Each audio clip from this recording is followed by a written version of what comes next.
So bring it. Questions or sharings.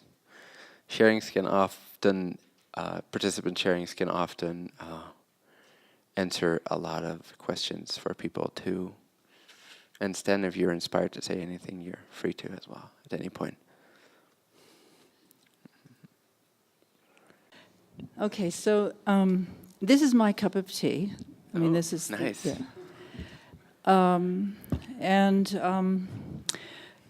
The beyond is where I got to that point a little differently than the way you do it, but I like what you've done, the way to get there. And that which is the infinite, that is the beyond thingy. My sense was there's no desire there. There's need to be a desire. But then there was awareness and experience, and all that sort of thing. So that also gave me a sense of that is the freedom. That's the freedom. Okay. Wow, yeah. Yeah. So then we go back from the beyond. In a sense, yeah. In a sense, yeah. And interestingly enough, I was surprised at a place of feeling, wasn't like depressed, but it was not freedom. It was something else. And I noticed that I didn't have desires to do anything. Knowing very well I can do anything anyway, and I'm going to. And I think my question is, I hope it will come out as I'm trying to explain, but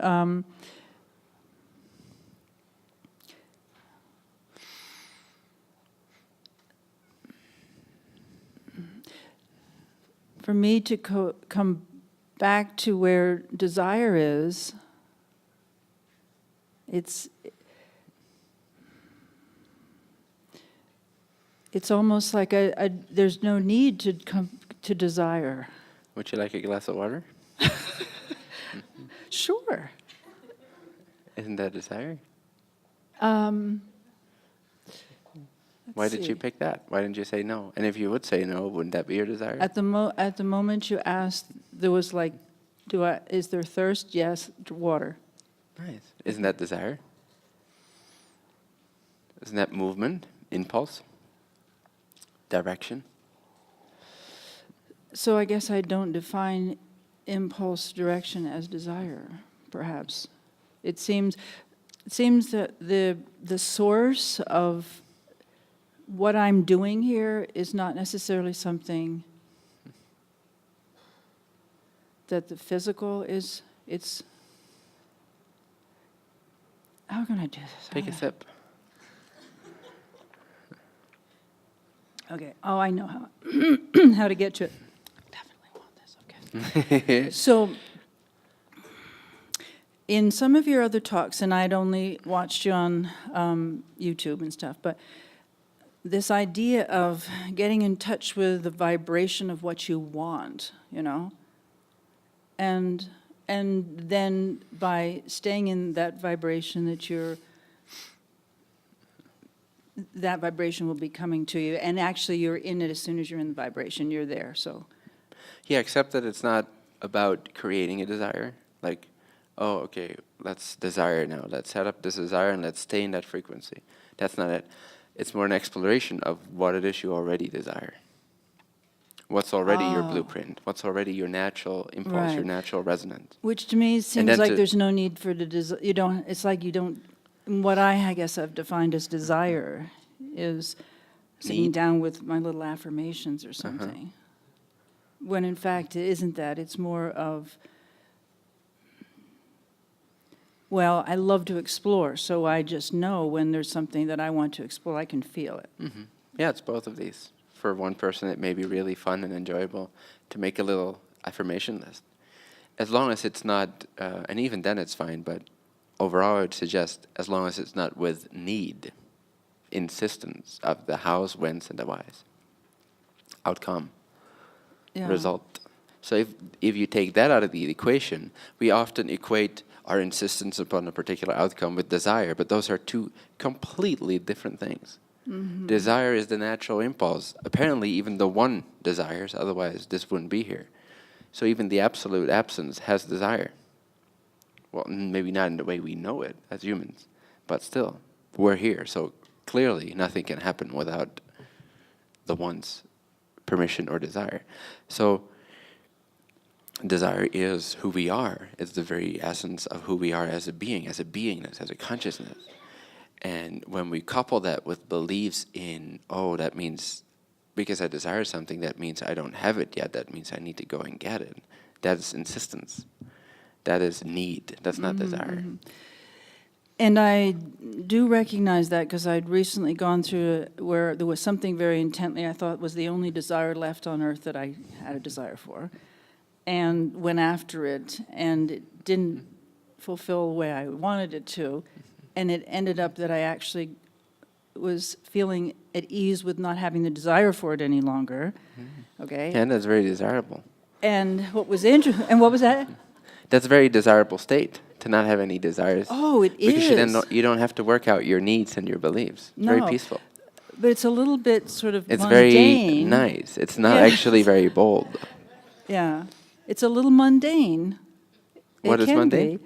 Well, the peace, you mean? Well, it's a difference between when I used to want to have desire that I thought was, I just, you know, it was like all this big energy around around getting desires, you know?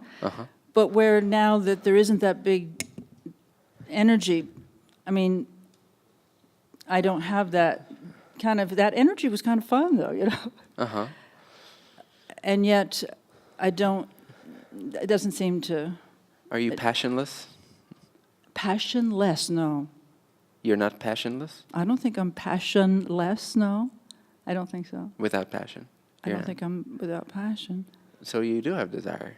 Oh, okay. Right? You have passion. Yeah. Are you passionate? Yeah. Nice. About things, yeah. Yeah. So what was interesting was that when I dropped this last desire that I thought was like the last thing I would really... I'm so curious. What could be the last desire? I'm not going to tell you right now. Just wait. Anyway, so the night before I came here... I won't tell you mine. I don't need to know yours. Okay, good. I guess you don't have a desire to know my desire. So the night before I came here, I won't... Anyway, I had a dream, which I don't remember many of my dreams, and I don't care. I'm not one of those that cares about my dreams, but I had this dream, and I was in this dream that I was dancing with a man in a way that when we danced, there was definitely the feeling of the flow of us together as one. I really felt it. And he felt it and mentioned it to me. That was a desire I had wanted. And I had it, and I realized what you were talking about. It doesn't have to be even in the physical. I mean, it isn't in the physical. The desires, experiencing of the desires, because they're just thoughts anyway. I mean, they're just... They're the one's thoughts. They're equally the one as the one itself. Right. Yeah. Just thoughts. Just desires. Well, I guess what I, and back to trying to get to what I was getting at the beginning of the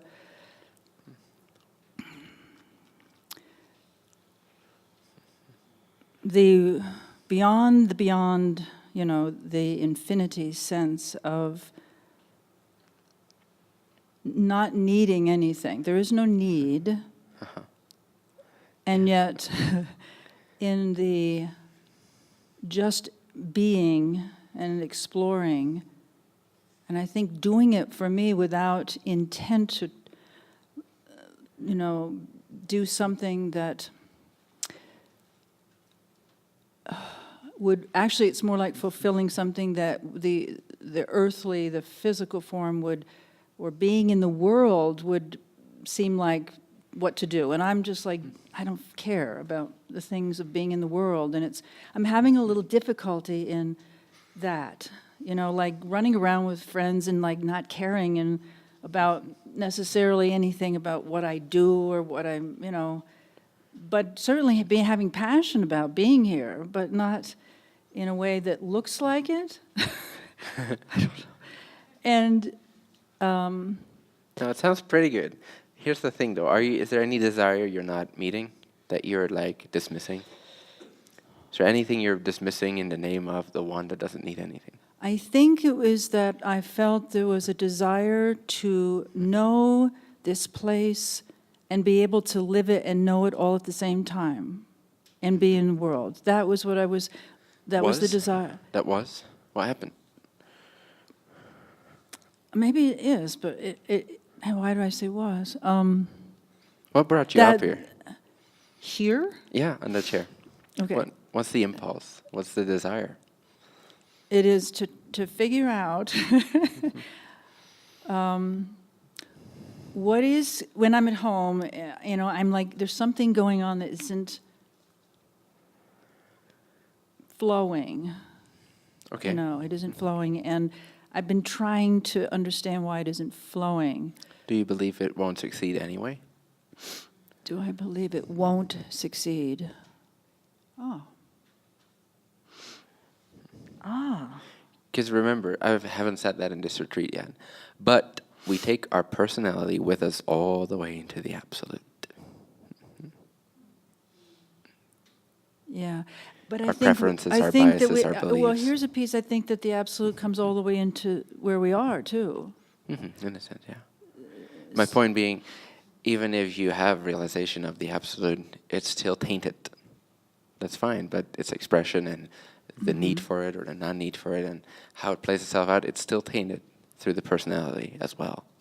Right. So if you have a belief, for example, I'm not saying this is necessarily true for you, but if you have a belief that, for example, you don't deserve to desire, you don't deserve to have your desires met, or it doesn't work out anyway, or you're not meant to get that in your life.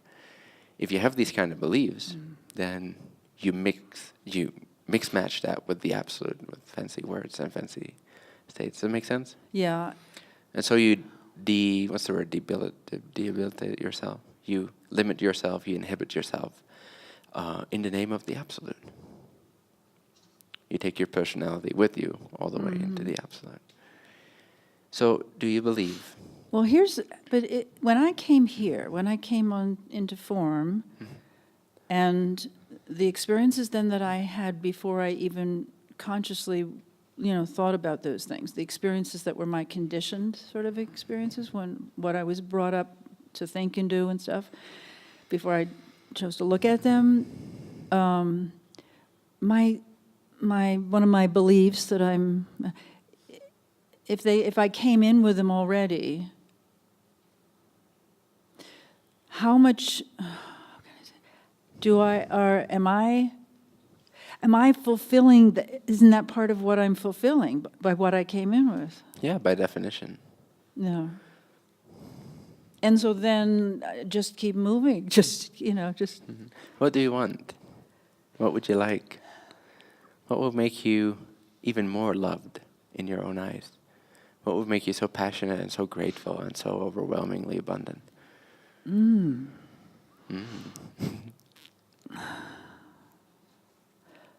What will make you truly, truly grateful? Like, wow. I'm not sure I know that. Maybe I just need to look at that.